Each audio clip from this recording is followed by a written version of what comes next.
exploding this quarter, brought to you by Motolite. For express at in service, call 370-6686.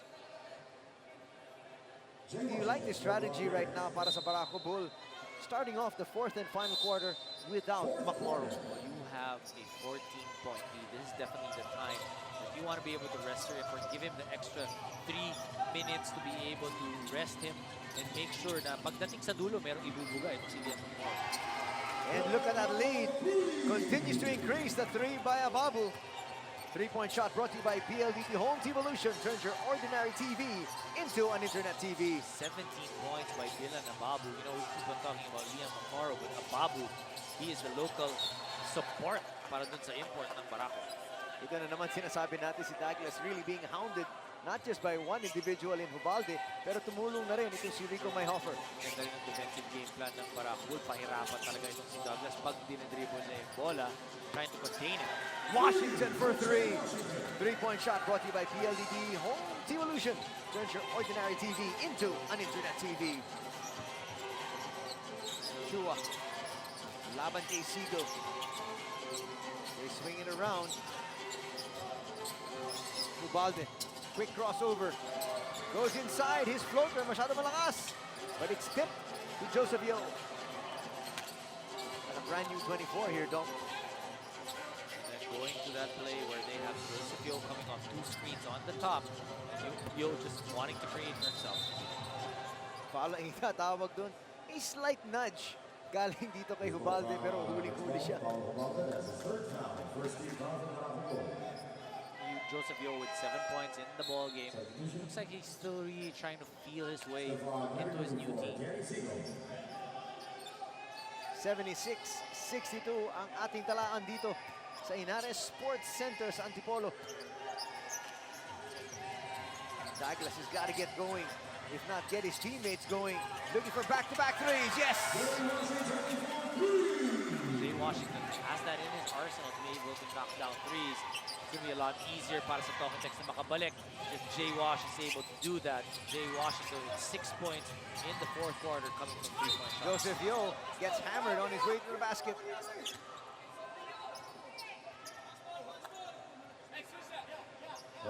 So Joseph Yo is really fearless. Backs the interior. He knows he's going to get hacked. On the outside, thought about that 3. Ubalde now. Will they look inside to Chua? They kick it out. Yo looking for the jumper. Goes to the fall away.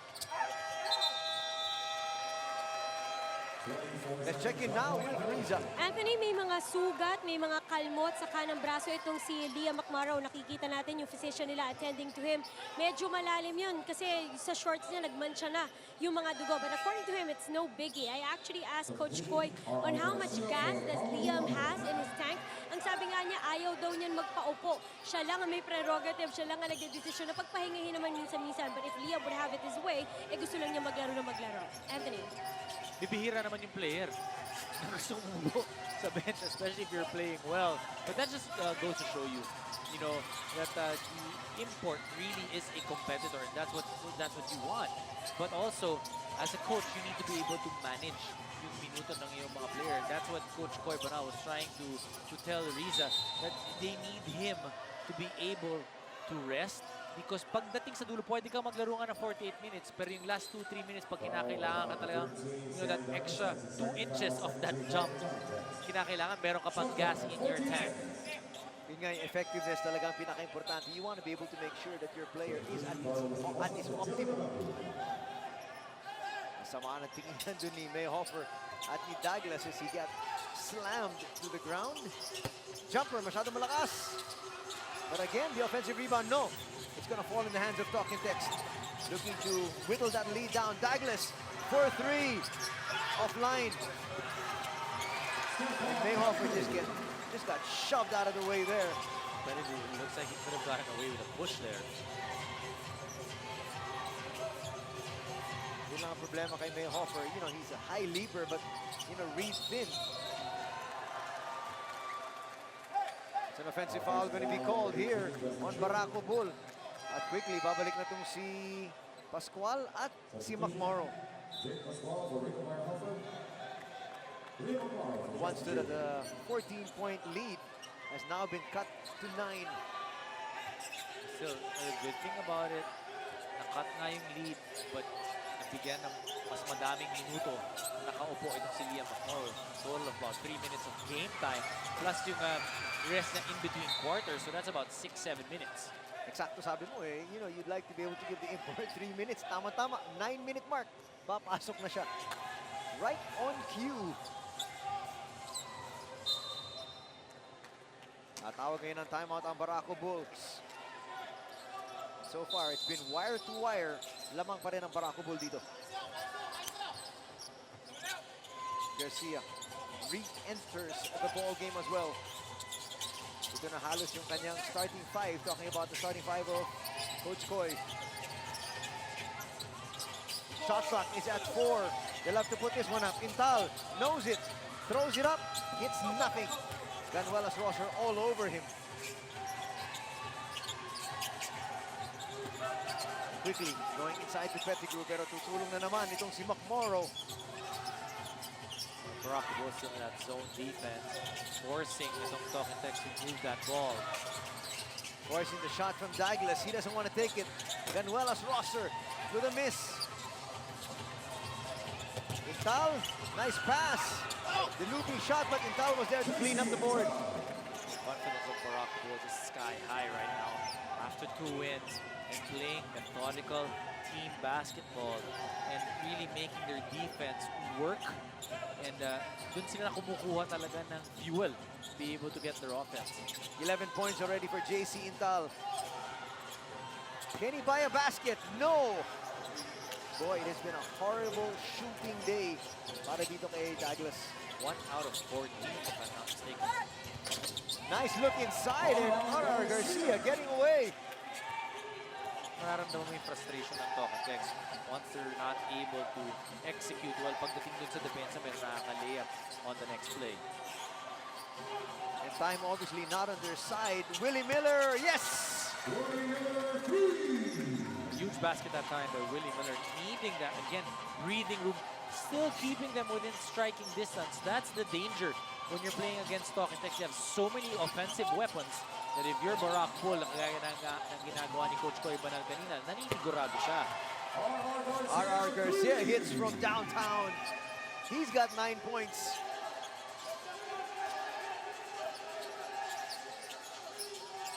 They're hitting just about from everywhere, looking inside. Ganuelas Rosser just gets hammered there. Only the second personal foul of Liam McMorrow. About managing your fouls, and you know he has been manning the paint quite well. Also, you know, I think it's a lack of assertiveness pagdating sa Tokentex of trying to get inside and really taking it to Liam McMorrow.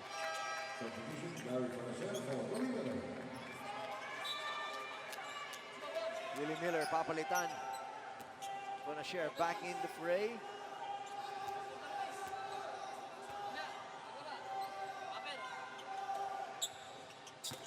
Masyado malakas. Nakita mo talaga yung effort ni McMorrow. You know, the rebound was going to Pettigrew. He just tapped it out of his hands. That's one thing to be big. When you're big and you're competitive and you're smart, matalinong na player na si Liam McMorrow because he knows when he's and what he's supposed to do. Kung anong binibigay ng depensa kapag naka-front, yung babalikan niya dun sa ilalim. Kapag naman pagdating sa offensive set, kapag tumira yung mga kakampi niya, pupunta siya agad dun sa shaded lane to be able to try and get that offensive rebound. Lastimosa. Finds Intal. Intal a little bit too strong. McMorrow tries to put that one back on the baby hook. Well, nakita mo kung gano'ng kabilis na makapunta dun sa offensive boards. And that's why he was able to get it once again. Washington was trying to make his move. Wala pa yung bola sa kanya. A classic case of you gotta make sure that you get control first off the basketball bago ka gumalaw. Garcia in no hurry whatsoever. Under 6 minutes remaining dito po sa ating laro. Garcia trying to get away once again and does. In this quarter, R.R. Garcia already with 7 points. Balik tayo dito sa Ynares Sports Center. in Antipolo. Let's take a look at this tatak move of the game brought to you by Wholesome. Panataka, pag Wholesome. Ibang klase yung mga galaw ni RR Garcia. He's done that twice already here. And he's able to break down that defense of Tokentex. And you know, when you're trying to come back in a ball game, your import struggling, parang hindi kayo masyado makakuha ng puntos. Tapos ang laki pa nung kalaban mo. Then malulustuhan ka ng ganun-ganun lang nitong si RR Garcia. When I say ganun-ganun lang because he makes it look so easy. Na, you know, it's a backbreaker. Nakakatanggal ng hininga yan na parang kumukuha ka na ng offensiva. You're trying to get some momentum but not able to do it with RR Garcia countering on the other end. Gonna share hits from the outside. Asking for a foul there. Just a 12-point lead para sa Barako Bulls. Tokentex, like I mentioned, once again, within striking distance. Masyado malakas yung putback ni Macmoro, but he picks up another rebound to add to his already huge tally. Nice defense put up there by Pascual. Looking for Intal. Intal going straight to the basket and gets fouled.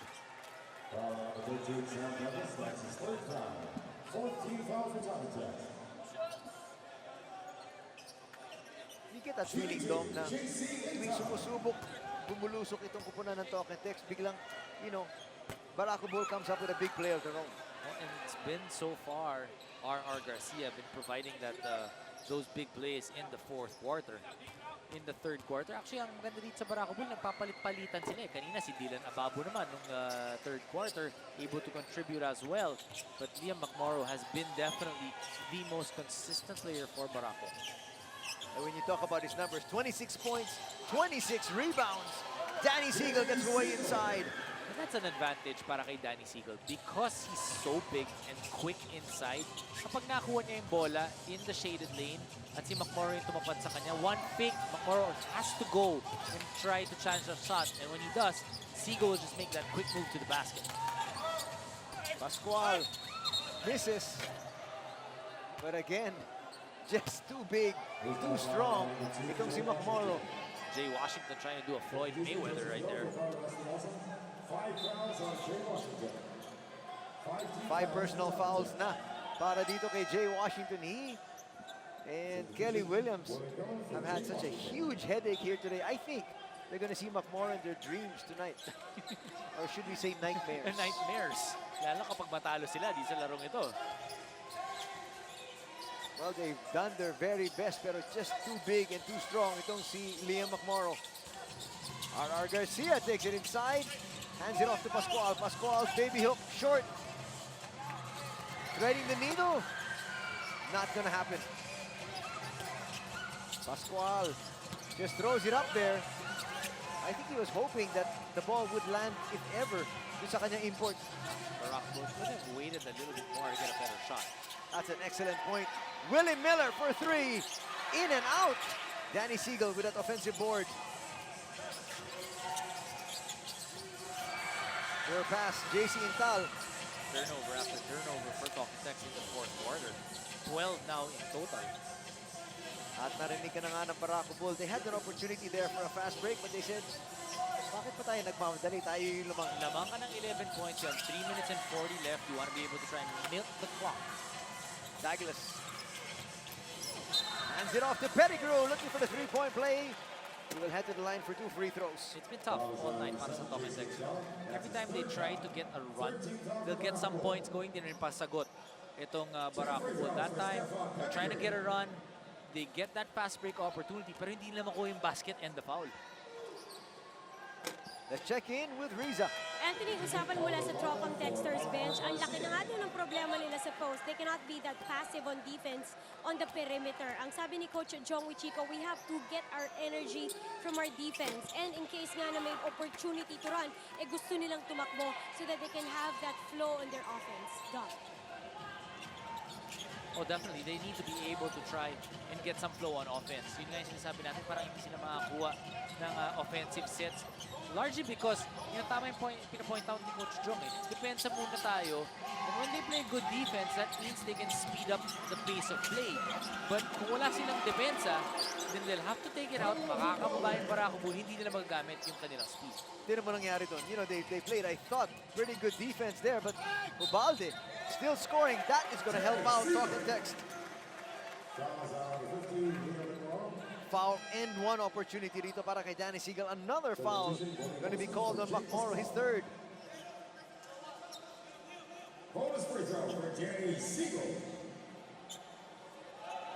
Pascual, magpapahinga muna. Papasok na si Willie Wilson. 3:03 remaining dito sa ating laro. Danny Seagal completes that three-point play. And the lead is now down to 9. Seagal's going to come up with a foul, though. Seagal not happy with that call. That's going to send Willie Wilson to the line for 2 free throws. Try to make this once again a double-digit advantage.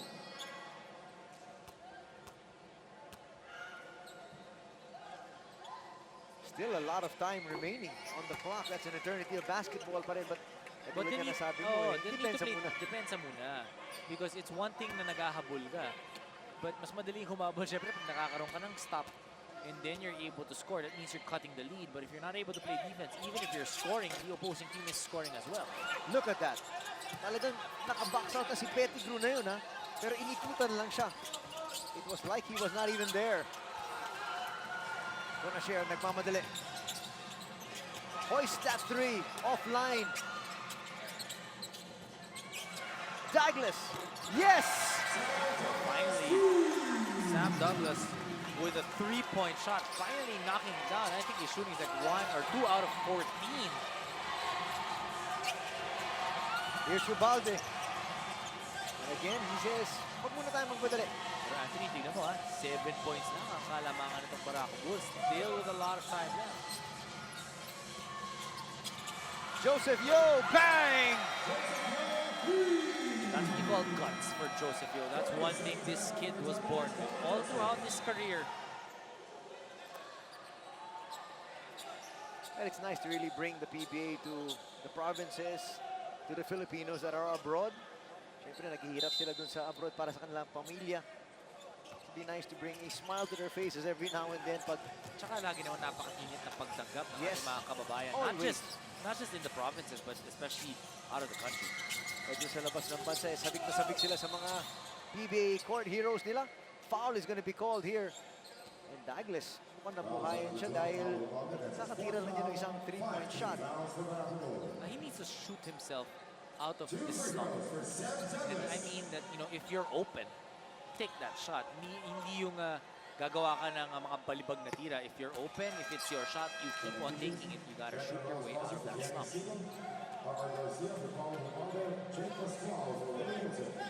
Willie Wilson out. Ubalde out as well. Pabalik na si Pascual. Together with JC and Tal. And you can see, slowly but surely, si Joseph Yo endearing himself to Coach Boy. We've now entered the twilight zone, the final 2 minutes. 10 seconds in the shot clock ng Barako Bull. Trying to hold on for another victory here. Intal goes to the jumper, short. Pascual beats the shot clock.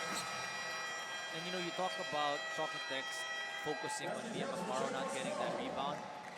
And that's what happens when you try to do team rebounding. May nalilibreng isa. And that's, you gotta give credit to Pascual. Pascual knew na, you know what? They will keep him busy. Ako makakakuha ng offensive rebound. Keeping Talking Text at bay once again. Rain or shine, alas the Painters at Global Port Batang Pierre.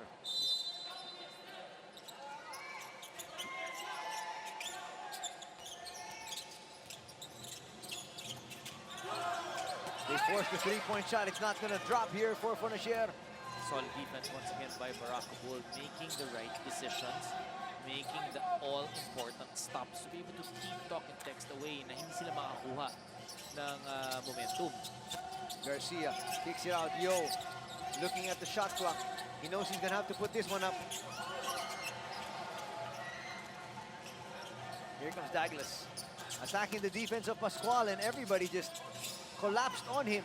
3 on the way. Bang! That's what you're talking about. Sam Douglas now, at least he's able to knock down those shots, even if they don't win this ball game. Still there inside the huddle. Barako Bull looking to duplicate their excellent start in the second conference this year. But they've really found a gem of an import here in Macmoro. Ibang klase itong napakalaking higante sa gitna. R.R. Garcia gets fouled.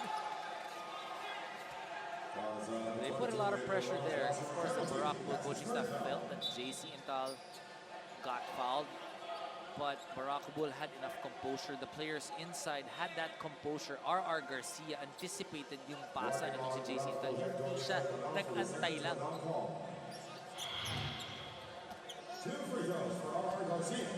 Intal able to recover.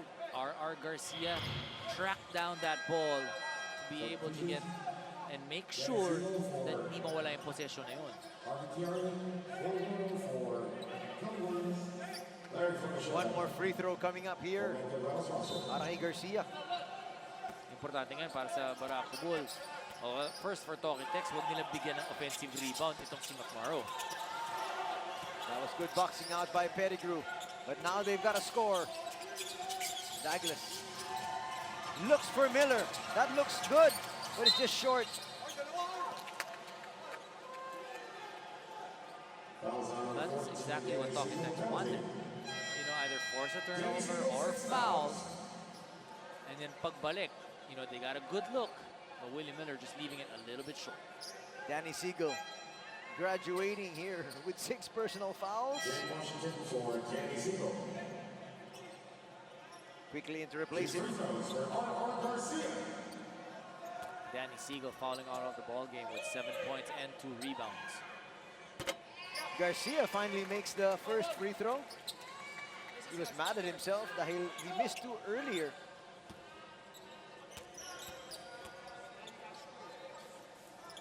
Washington helping out. Kakapasok pa lang niya, and he is trying again face guard.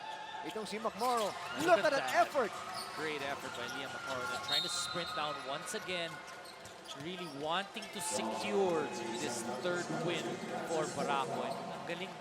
Alam mo, when you work so hard and you're the import, sabi niya kanina, di ba, kay Risa, na gusto niya makilala yung mga teammates niya, makilala yung tendencies at yung kultura ng team. He's figured out that he needs to inspire his team every single game. Well, he's definitely inspired them. He has also led them by example. Alam mo, sa lahat na ginawa niya, he didn't actually have to sprint down and tap that pass. Pero ginawa pa rin niya eh. Oo, tapos pati pabalik pababa. You know, still aggressive, trying to get the points. Also, we have to remind lahat ng mga nanonood, bakit ba napaka-importante all the way up to the end? Di bali ng talo na sila rito, pero looking forward already to the quotient system. Douglas can't score. Kita mo habol nila. They all go back down on defense, looking for one final stop. Under 10 seconds remaining sa ating laro. Joseph Yo puts it up and backs it home. Joseph Yo has that ability to be able to suspend himself in mid-air and try to get a better shot. That's going to help the quotient. Gonna share short on that 3. And that's where it's going to end. 100 for Barako Bull. Talking Text 87. Ito po na ng Barako Bull remaining spotless. Barako Bull just in complete control of this ball game.